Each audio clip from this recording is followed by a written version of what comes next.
Hello, dear scholars. I welcome you to another interesting class in history. In today's lesson, we are going to discuss the Idoma and the Tiv people of Nigeria.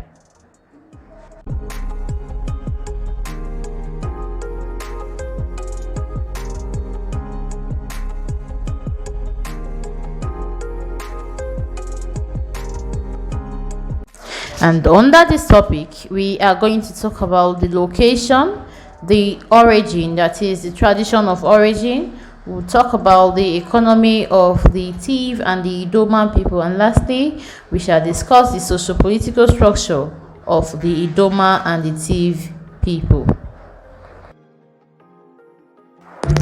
The Idoma people can be found in present-day Benue State, Nigeria. The Idoma people speak the Idoma language, which have various dialects.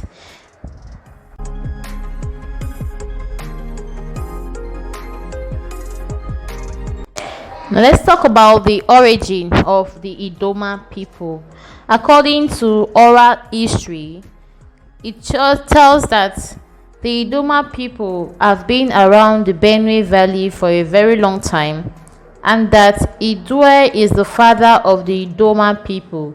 Idua is believed to have several children who headed and established different communities that make up Idoma people of today.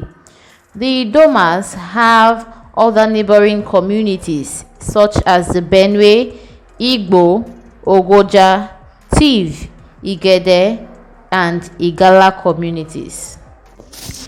Many Idoma groups and villages have their own histories, which completes with the various stories about how the people arrived at their current location.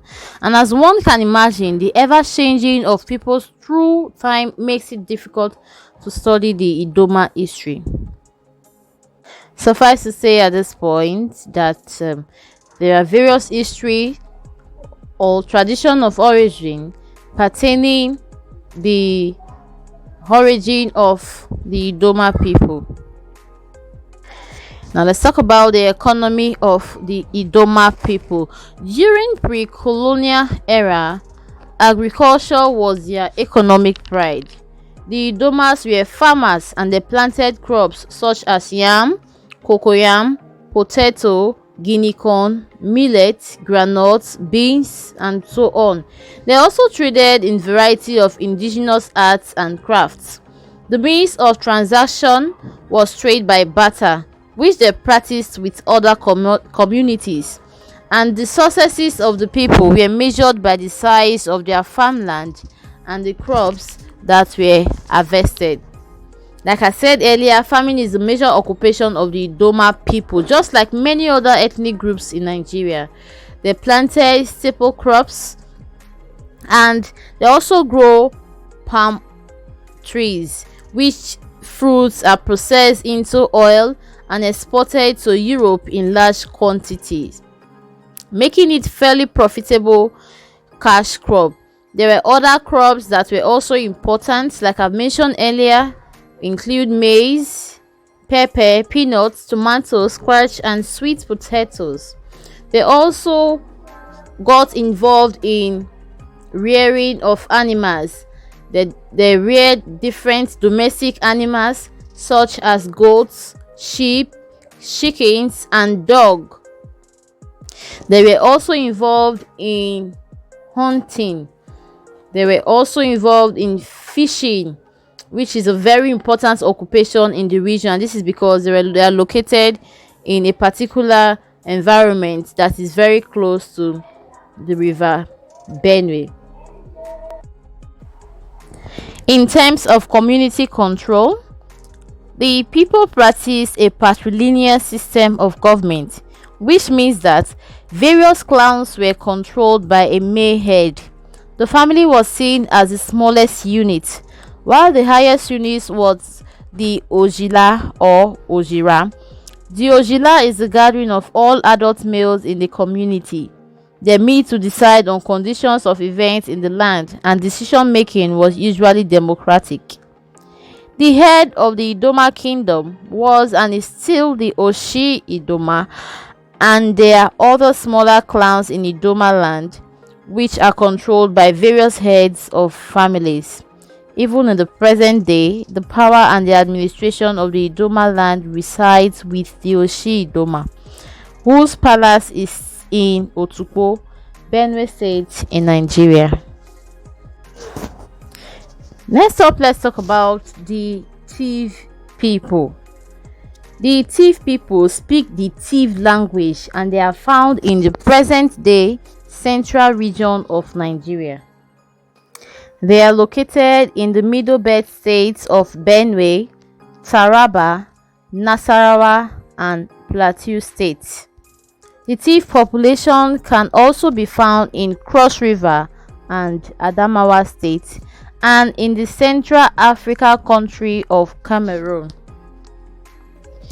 The Tiv people claim ancestry from either of the two sons of a man called Tiv, namely Chongo and Pusu. Some Tiv claim to be descendants of Chongo, while some claim to be descendants of Pusu. The two lineages are further divided into smaller branches, with the smallest known as Ipaven. Members of the Ipaven family stay together among their close relations in a family-based arrangement. The socio-political organization of the Tiv people was very unique. The social organization of the Tiv is founded in kinship traced exclusively through the male. It was a classic example of segmentary or largely decentralized system of government in pre-colonial Nigeria. All the Tiv people consider themselves members of either the Shongo or the Pusu family, and each group is divided into several major branches and smaller sub-branches. It is based on family and lineage. The Tiv are segmented into family groups across their communities. This is called segmentary lineage, which means a type of tribal society with the same ancestor and having the same political, economic, social, and civil rights.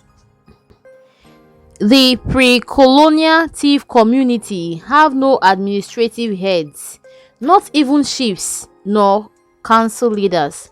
Leadership within each ancestral family and clan was based on age, wealth, and influence. Leaders maintained their immediate clan. They ensured safe conduct.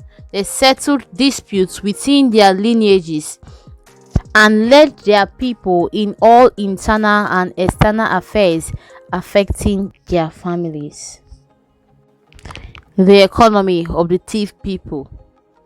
The Tiv people were successful in farming and agriculture. Farming was basically their major occupation and it still is. They planted many food crops and cash crops such as cassava, yam, millet, guinea corn, sorghum, and so on. And with this, we've come to the end of our lesson for today. I hope you've gotten a lot. Until we meet again in our next class, goodbye and stay safe.